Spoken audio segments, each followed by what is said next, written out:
Hello, thanks for staying with us on the program. It's Politics Today on Channels Television. The insurgency issue is on the lips of so many Nigerians, and how to resolve that particular matter is what most Nigerians cannot wait to see come to bear. Well, at this moment, when Nigerians were talking about the twin blasts which occurred at the heart of the market in just the capital of Plateau State, another one happened just within 1 week. Left a lot of people in tears. So many blood have been spilled in this particular matter.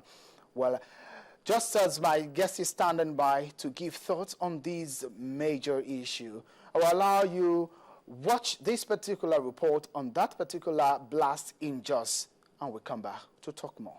Stay with us. The fun and heightened emotions that comes from watching football may never again be the same for the residents of Bauchi Road in Jos. Their main target is to come to this view center where people used to watch football, where there is about 300 to 400 people that are watching football. So when they come here, they now tell them that they should not park here. It's not a parking space. They now carry the car trying to locate for another way to the place. So on that way still, the tenant of the house and the landlord that died stopped them from passing away. They now ask them that this place is not a parking space, especially for strangers. So they now start chatting between them. So one of them trying to go and lock his room so that they should come and continue dragging, so that they make sure that they take him outside. It was then the car now exploded. This crime was actually averted, and the casualty figure is not as high as their target was. And the reason is because the campaign for vigilance is actually very, very efficient. Quite a tragic night was it for Mohammed as he returned to see his home crumbling from a blast. He says he came close to death. We met the driver, we asked him whom is he with, who asked him to bring the guy here. He said it's somebody else, which we don't understand, we don't know the name he told us. So we now asked him to remove the car. In the process of removing the car, the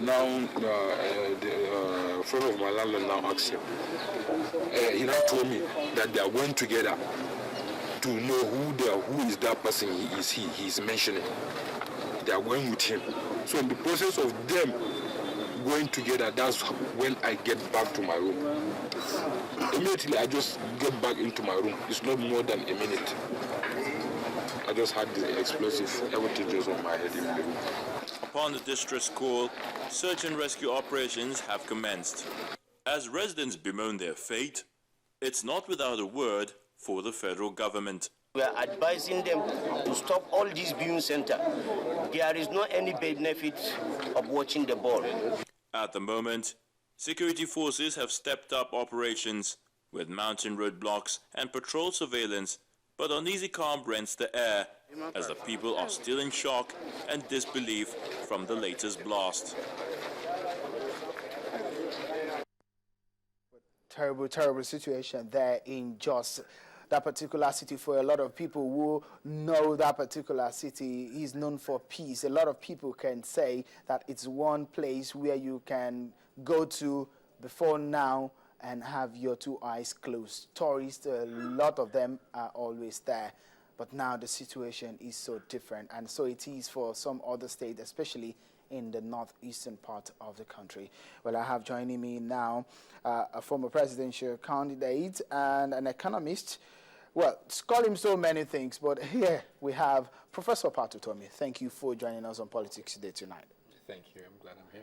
Yeah, just before we get talking on some of the major issues that's facing the country tonight, insurgency is one major one, and Professor Pat Utomi is here to share his thoughts on how the leadership of Nigeria can get a headway in this particular one.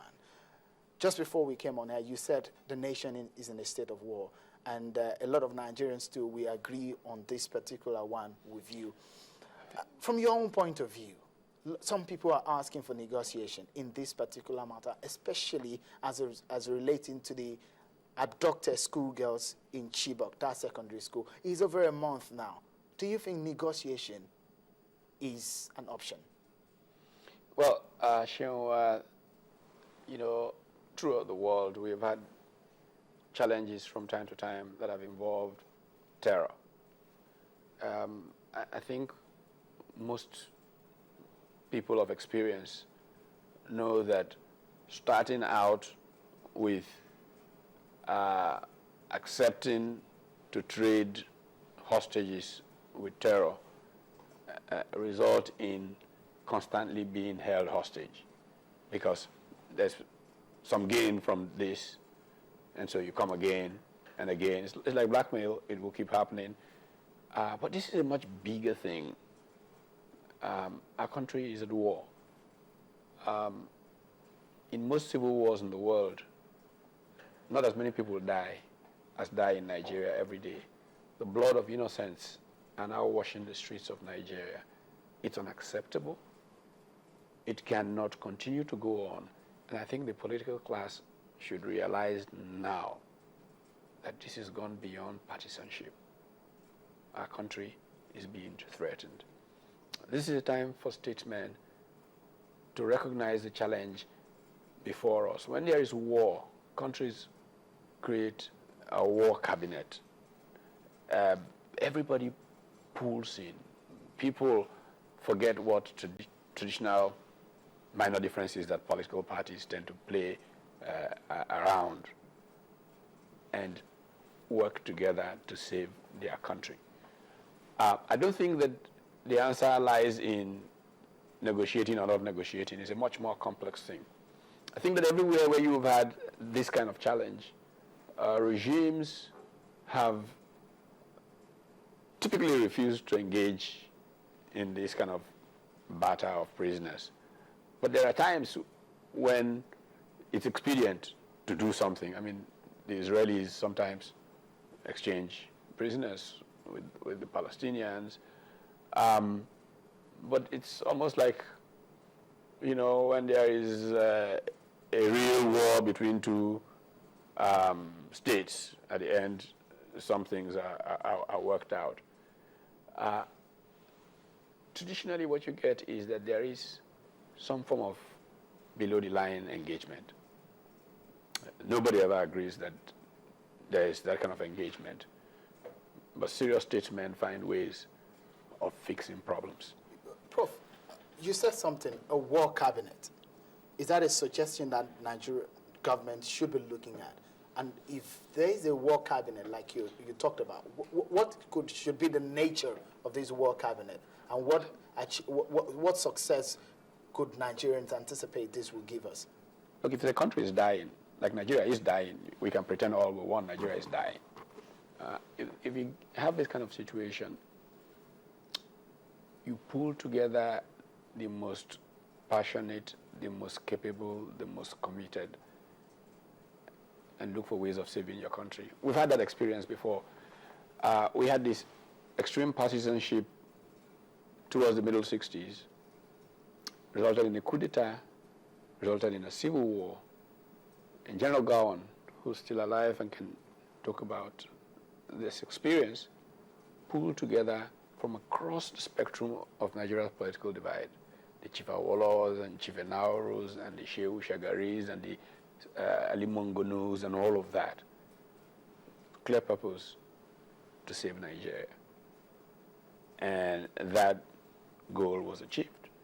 I think that when I listen to people trading blames, it's these people who are causing this, the sense that I get is that there is a death of their humanity, that somehow they don't see the girls that are missing in Chibok as people's children. Imagine that it was their own children that were in those positions. It is not time to accuse this person or that person.